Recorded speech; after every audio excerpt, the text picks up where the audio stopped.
Glenn Grant, thank you very, very much for joining us on the programme. It's always a pleasure to have you and your insight.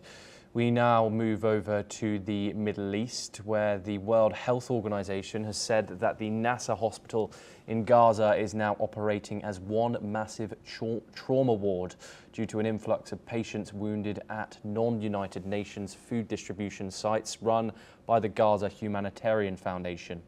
WHO representative Riek Perkon said the hospital staff have been treating daily injuries for weeks now, mostly linked to the so-called safe GHF sites. Many of the patients, mainly young boys, suffered traumatic injuries, including bullet wounds to the head, chest and knees.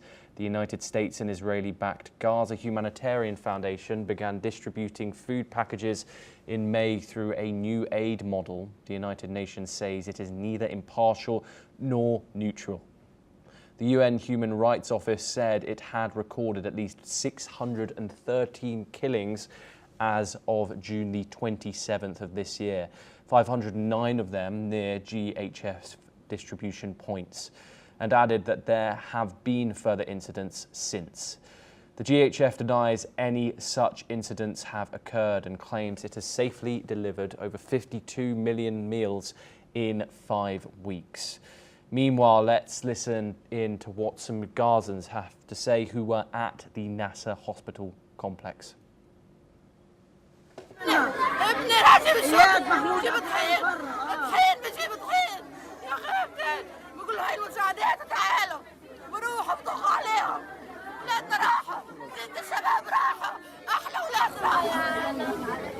فقدت اخويا في الامريكيه اللي حطوها يطعموا الناس ويشربوا يقتلوا فيها الناس مش بطعموا فيها الناس بيقتلوا الناس فيها. احنا ما بدنا اياها، احنا بدناش الامريكيه، احنا بدناش اياها يوقفوها مصرع وقتوها على كل يوم 100 شهيد فيها. مشروع فاشل ما بدناش اياه بالمره، المشروع نهائيا يتسكر.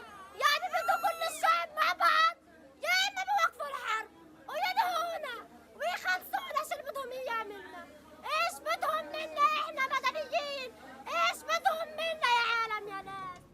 We're now joined by Irina Sukerman, who's a senior journalist, and she's located in New York. Irina, some very traumatic and disturbing statements and visuals there. This has obviously been an ongoing situation where we've seen constant incident reports about these aid distribution sites. Both Israel and the Gaza Humanitarian Foundation deny firing at civilians. These counter reports from the region, obviously. If these accounts tend to be true, if these accounts are in fact true, what accountability mechanisms can exist here, if any, to investigate these incidents and protect these civilians? And how do disputes over the neutrality of aid models complicate the broader humanitarian response in Gaza? Thank you so much for this question. And indeed, the reality on the ground is quite complex. Two things can be true simultaneously: that the Israeli and US-backed organizations are successfully delivering a lot of humanitarian aid to many civilians, and the fact that Hamas disruptions are contributing to unfortunate deadly incidents. As of now, IDF is investigating reports that civilians were fired at. However, what appears to be the case is that Hamas has attempted to disrupt aid delivery as it has in the past. Irina, the IDF has is not a bias in investigative body. Do you think that there needs to be an independent investigation into incidents like these? In ideally, I would say that yes, absolutely, but we are not living in an ideal scenario for one simple reason: the very framework of the situation has not been unbiased. The fact that UN from day one of the food delivery has been attacking these organizations even before they actually started shows that there is not an international consensus on what an independent and unbiased investigation would look like. And indeed, it seems that the international organizations whose job under these circumstances would be to conduct such investigations have their own agendas. For instance, the UN has been quite unhappy with the fact that the US has cut off support for its own mechanisms over allegations of bias of hiring Hamas operatives, and they have an agenda in criticizing and negating the work that is done by Israeli and U.S. joint agencies. Many of the international institutions, including the United Nations, have been adopting Hamas narratives and numbers emanating from Gaza, from Gaza uncritically, without questioning them. That too puts shade on the fact on their ability Irina, to investigate such incidents. we see visuals every day coming out of the Gaza Strip of people working in the region. Obviously, Israel doesn't let any international journalists or bodies into Gaza in order to check these figures. The Israeli ministry has been found of not particularly saying the truth. Obviously, Hamas is obviously guilty of the same thing. How does one go around navigating information in this situation, especially those looking in from the outside? I believe that Hamas and the Israeli government have the same level of credibility. One is a flawed government, the other is a terrorist organization. So I don't think it's fair to bring any sort of equivalency here. The visuals are terrible. It's quite unfortunate that the civilians are trapped under the control of a terrorist organization which has refused to assist in fair distribution of humanitarian aid. And in Irina, fact, critics would also say with that these the civilians there are trapped by Israel. They've been under blockade for the past 2 months, apart from this aid, obviously, that came in. What would you say to the critics who say that?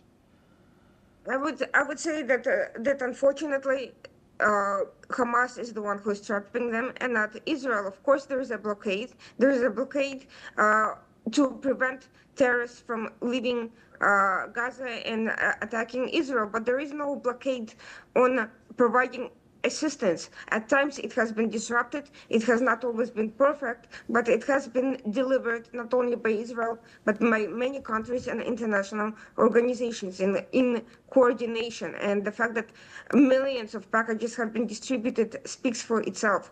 Those tons of aids coming from all over the world haven't disappeared into thin air. They have not been stolen by Israel. They have not been Okay.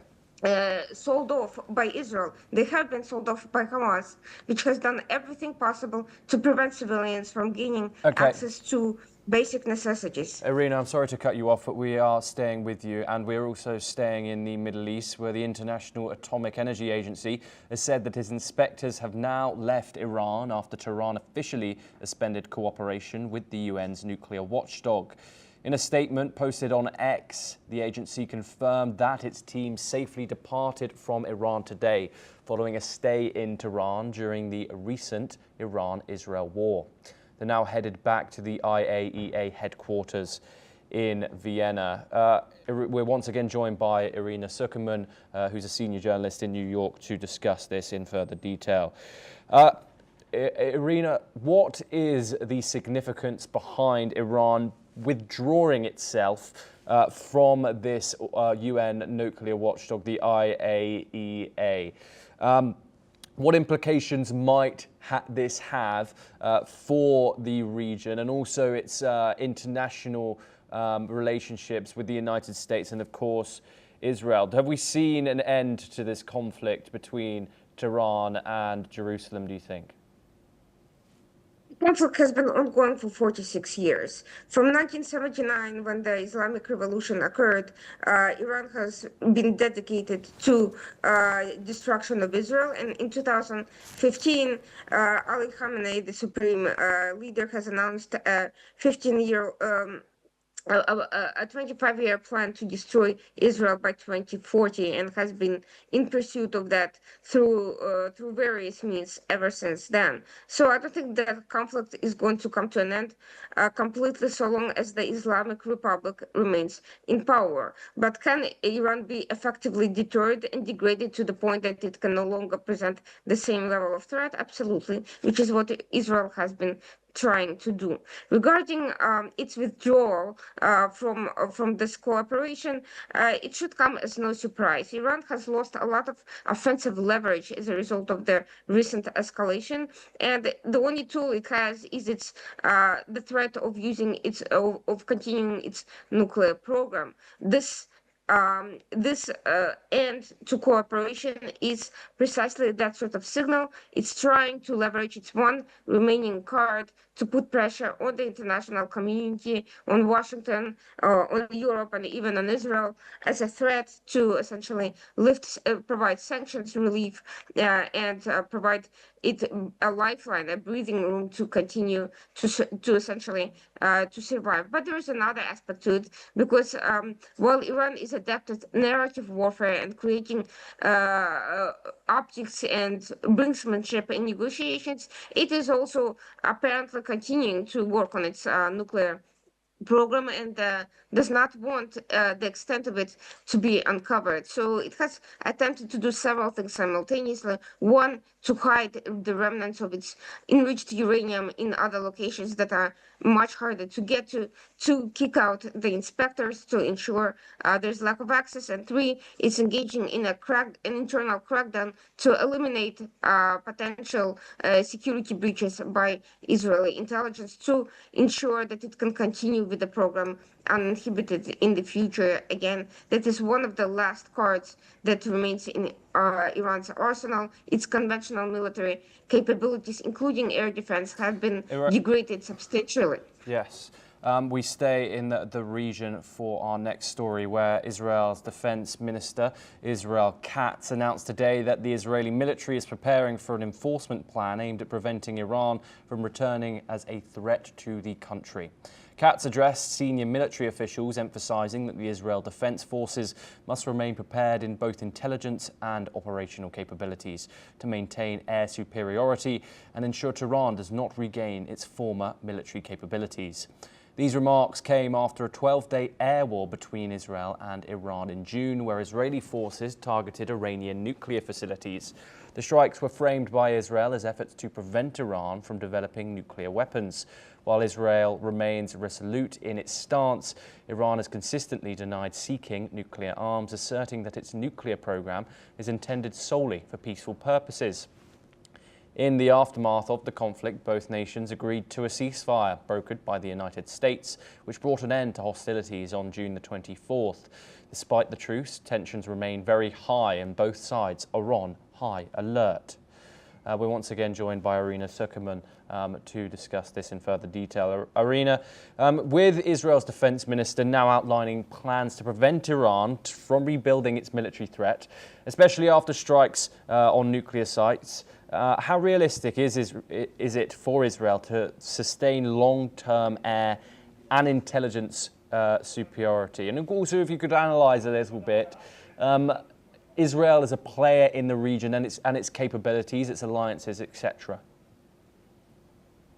It will not be easy for Iran to rebuild its air defense. It's actually going to be one of the more difficult aspects of its conventional program. Getting new aircraft, it won't be easy. It has a shortage of allies at the moment that are ready to risk sanctions and are ready to sell such aircraft openly. Whatever it can get will be substantially subpar to U.S. or Israeli aircraft. And of course, there's also the threat of disruption to its actual human assets, which have already been significantly weakened by past attacks. In terms of long-term intelligence, Israel has already been quite successful engaged in a very long-term intelligence. This past operation has been in the works for over 15 years at various stages, which means Israel has penetrated Iran very substantially at all levels. And in fact, now that Iran is scrambling to protect itself, it actually might be easier. Yes. And Iran that is panicked, and Iran that is scrambling, and an Iran that is weakened in many areas is easier to penetrate, and it's easier to maintain its pressure. That's